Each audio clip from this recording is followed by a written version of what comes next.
साथ संगत जी, प्यार से कहना। धन निरंकार जी, आशा करती हूँ आप सभी बहुत अच्छे होंगे। साथ संगत जी, आप सभी का बहुत बहुत स्वागत है। एक नई साखी के साथ फिर से हाजिर हूँ मैं। चलिए आज की खूबसूरत साखी सुनते हैं। साथ संगत जी, एक बार एक राजा था। एक दिन वो राजा बहुत खुश था, इसीलिए वो अपने वजीर के पास गया और राजा ने वजीर से कहा कि तुम्हारी जिंदगी की सबसे बड़ी ख्वाहिश क्या है। अब राजा की इस बात पर वजीर थोड़ा सा हैरान हुआ और अपनी नज़रें नीची करके बैठ गया। राजा ने वजीर से कहा कि तुम घबराओ मत, तुम अपनी सबसे बड़ी ख्वाहिश मुझे बताओ। वजीर ने राजा से कहा कि हुजूर, आप इतनी बड़ी सल्तनत के मालिक हैं और जब मैं ये देखता हूँ तो मेरे दिल में ये इच्छा जागृत होती है कि काश मेरे पास इस सल्तनत का 10वां हिस्सा भी होता तो मैं इस दुनिया का बहुत ही खुश नसीब इंसान होता। ये कहकर वजीर खामोश हो गया। राजा ने वजीर से कहा कि अगर मैं अपनी आधी जायदाद तुम्हें दे दूं तो। वजीर ये सुनकर घबरा गया और नज़रें ऊपर करके राजा से कहा कि हुजूर, ये कैसे मुमकिन है, मैं इतना खुश नसीब इंसान कैसे हो सकता हूँ। राजा ने अपने दरबार में आधी सल्तनत के कागज़ तैयार करने का फरमान जारी करवाया और साथ ही वजीर की गर्दन धड़ से अलग करने का भी ऐलान करवा दिया। अब ये सुनकर वजीर बहुत घबरा गया। राजा ने वजीर की आंखों में आंखें डालकर कहा कि तुम्हारे पास केवल 30 दिन हैं। इन 30 दिनों में तुम्हें मेरे 3 सवालों के जवाब लाकर देने हैं। अगर तुम कामयाब हो जाओगे तो मेरी आधी सल्तनत तुम्हारी हो जाएगी और अगर तुम मेरे 3 सवालों के जवाब 30 दिन के अंदर ना दे पाए तो मेरे सिपाही तुम्हारा सिर धड़ से अलग कर देंगे। राजा की बातें सुनकर वजीर और ज़्यादा परेशान हो गया। राजा ने वजीर से कहा कि मेरे 3 सवाल लिख लो। वजीर ने लिखना शुरू किया। राजा का पहला प्रश्न था कि इंसान की ज़िंदगी की सबसे बड़ी सच्चाई क्या है। दूसरा प्रश्न, इंसान की ज़िंदगी का सबसे बड़ा धोखा क्या है। और तीसरा प्रश्न कि इंसान की ज़िंदगी की सबसे बड़ी कमज़ोरी क्या है। राजा ने तीनों सवाल ख़त्म करके कहा कि वजीर, अब तुम्हारा समय शुरू होता है। वो वजीर अपने 3 सवालों वाला कागज़ लेकर राजा के दरबार से रवाना हो गया। वजीर ने हर संत महात्मा, साधु और फकीर के पास जाकर उन सवालों के जवाब पूछे, मगर किसी के जवाब से वजीर संतुष्ट नहीं हुआ। अब धीरे धीरे दिन गुजरते जा रहे थे। साथ संगत जी, अब वजीर के दिन और रात उन 3 सवालों के उत्तर ढूंढने में ही गुजर रहे थे। वजीर के अलग अलग गांवों में जाने से उसके पहने हुए लिबास, कपड़े फट चुके थे और जूतों के तलवे भी फटने के कारण वजीर के पैरों में छाले पड़ गए थे और अंत में राजा की शर्त का केवल 1 दिन बचा था। अब वजीर हार चुका था और वो जानता था कि कल दरबार में उसका सिर धड़ से अलग कर दिया जाएगा। ये सोचता सोचता वजीर एक छोटे से गांव में जहाँ पहुँचा, वहाँ एक छोटी सी कुटिया में एक फ़कीर अपनी ही मौज में बैठा हुआ था और उस फकीर का कुत्ता दूध के प्याले में रखा दूध बड़े ही चाव से जीभ से जोर जोर से आवाज़ करके पी रहा था।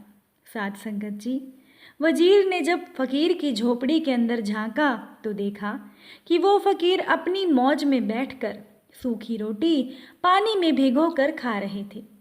जब फकीर की नज़र वजीर की फटी हुई हालत पर पड़ी तो फकीर ने वजीर से कहा कि आप सही जगह पर पहुंच गए हैं और मैं आपके 3 सवालों के जवाब भी दे सकता हूं। अब वजीर को फ़कीर की बात पर बड़ी हैरानी हुई। वजीर हैरान होकर फ़कीर से कहने लगा कि आपने कैसे अंदाज़ा लगाया कि मैं कौन हूँ और मेरे 3 सवाल हैं। फ़कीर ने सूखी रोटी कटोरे में रखी और अपना बिस्तर उठाकर खड़ा हुआ और वजीर से कहा कि साहब, अब आप समझ जाएंगे। वजीर ने झुक कर देखा कि उनका लिबास भी हूबहू, फ़कीर का लिबास भी हूबहू वजीर जैसा ही था, जैसा राजा उस वजीर को भेंट दिया करता था। फ़कीर ने वजीर से कहा कि मैं भी उसी राजा के दरबार का वजीर हुआ करता था और राजा से शर्त लगाकर मैं गलती कर बैठा और अब इसका नतीजा तुम्हारे सामने है। फकीर फिर से बैठा और सूखी रोटी पानी में डुबोकर खाने लगा। साध संगत जी, वजीर बड़े ही निराश मन से फकीर से पूछने लगा कि क्या आप भी राजा के सवालों का जवाब नहीं दे पाए थे? फकीर ने कहा कि नहीं, मेरी बात तुमसे अलग थी। मैंने राजा के सवालों के जवाब भी दिए और आधी सल्तनत के कागज़ को वहीं फाड़कर मैं इस कुटिया में मेरे कुत्ते के साथ रहने लगा। अब फकीर की बात पर वजीर और ज़्यादा हैरान हो गया और वजीर ने फकीर से पूछा, तो क्या आप मेरे तीनों सवालों के जवाब दे सकते हैं? साध संगत जी, फकीर ने हाँ में सिर हिलाया और कहा कि हाँ, मैं आपके 2 सवालों के जवाब मुफ्त में दूंगा, मगर तीसरे सवाल के जवाब में आपको उसकी कीमत अदा करनी पड़ेगी। अब वजीर ने सोचा कि अगर बादशाह के सवालों का जवाब ना दिया गया तो राजा तो वैसे ही मेरे सिर को धड़ से अलग करा देगा। इसीलिए उसने बिना कुछ सोचे समझे फकीर की शर्त मान ली। फकीर ने वजीर से कहा कि तुम्हारे पहले सवाल का जवाब है मौत। इंसान की ज़िंदगी की सबसे बड़ी सच्चाई मौत है, क्योंकि मौत अटल होती है और मौत अमीर गरीब राजा फ़कीर किसी को नहीं देखती, क्योंकि मौत सबकी निश्चित है। और अब तुम्हारे दूसरे सवाल का जवाब है ज़िंदगी। इंसान की ज़िंदगी का सबसे बड़ा धोखा ही ज़िंदगी है। इंसान ज़िंदगी में झूठ फरेब और बुरे कर्म करके इसके धोखे में आ जाता है। अब आगे फ़कीर भी चुप हो गया। वजीर ने फ़कीर के वायदे के मुताबिक तीसरे सवाल के जवाब के लिए शर्त पूछी तो फ़कीर ने वजीर से कहा कि तुम्हें मेरे कुत्ते के प्याले का जूठा दूध पीना होगा। अब ये सुनकर वजीर असमंजस में पड़ गया और उसने कुत्ते के प्याले का जूठा दूध पीने से इनकार कर दिया।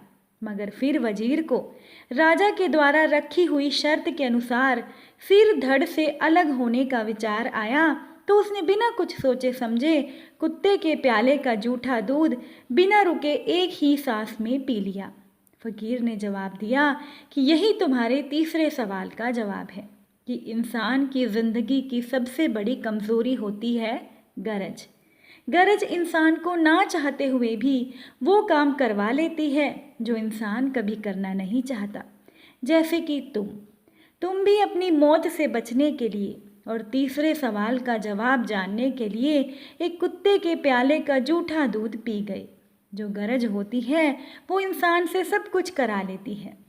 मगर वजीर अब बहुत खुश था क्योंकि उसको तीनों सवालों के जवाब मिल गए थे। वजीर ने फ़कीर को शुक्रिया अदा किया और महल की तरफ रवाना हो गया। साध संगत जी, जैसे ही वजीर महल के दरवाजे पर पहुंचा, उसने एक हिचकी ली और वहीं पर अपना शरीर त्याग दिया, क्योंकि वजीर की मौत हो चुकी थी। साध संगत जी, अब हम भी विचार करें कि क्या कहीं हम भी तो ज़िंदगी की सच्चाई को भूले तो नहीं बैठे हैं। जी हाँ, ज़िंदगी की सच्चाई है मौत। ये मौत ना छोटा देखती है ना बड़ा, ना सेठ देखती है ना साहूकार। ये तो ना जाने कब किसको अपने आगोश में ले ले, कुछ नहीं कहा जा सकता, क्योंकि मृत्यु अटल सत्य है और ये हर एक की आनी है। और साथ संगत जी, क्या हम जिंदगी के धोखे में तो नहीं आ गए? जी हाँ, बिल्कुल, हम धोखे में ही आए हुए हैं। हम जिंदगी को ऐसे जीते हैं जैसे ये ज़िंदगी कभी ख़त्म ही नहीं होगी। हम जिंदगी में रोज़ नए नए कर्मों का निर्माण करते हैं। इन कर्मों में कुछ अच्छे होते हैं तो कुछ बुरे। हम जिंदगी के धोखे में ऐसे फंसे हुए हैं कि हम भूल से भी कभी ईश्वर का, इस निरंकार दातार का शुक्र नहीं करते। कभी सच्चे मन से हम ईश्वर का सिमरन नहीं करते। बस हम तो ज़िंदगी काटे जा रहे हैं। क्या हम भी तो ज़िंदगी की कमज़ोरी का शिकार तो नहीं बने बैठे हैं? साथ संगत जी, बिल्कुल, हम सभी भी गरज के तले दबे हुए हैं। कोई अपने परिवार को पालने की गरज में झूठ फरेब की राह पर चलने लगता है, तो कोई चोरी करता है, कोई लूटपाट। हम सभी गरज की दलदल में फंसे हुए हैं। हमें भी चाहिए कि ज़िंदगी की सच्चाई मौत को ध्यान में रखते हुए हम जिंदगी के झूठ में ना फंसे। क्योंकि जितना हम जिंदगी की सच्चाई से मुख मोड़ेंगे उतना ही हम धोखे का शिकार होते जाएंगे। साथ संगत जी, हम सभी भी गरज के दलदल में ऐसे फंसे हैं कि हम बाहर ही नहीं निकल पा रहे। इसीलिए समय रहते हुए हमें ईश्वर का, इस निरंकार दातार का ध्यान रखते हुए अपना समय सिमरन में लगाना चाहिए और ईश्वर को याद करते हुए हमें उनका शुक्रिया अदा करते रहना चाहिए, क्योंकि ना जाने कब इस ईश्वर का फरमान आ जाए। उम्मीद करती हूँ कि साखी आपको अच्छी लगी होगी। अगर अच्छी लगी हो तो प्लीज़ वीडियो को लाइक कीजिएगा, बाकी संगत के साथ शेयर कीजिएगा। साथ संगत जी प्यार से कहना, धन निरंकार जी।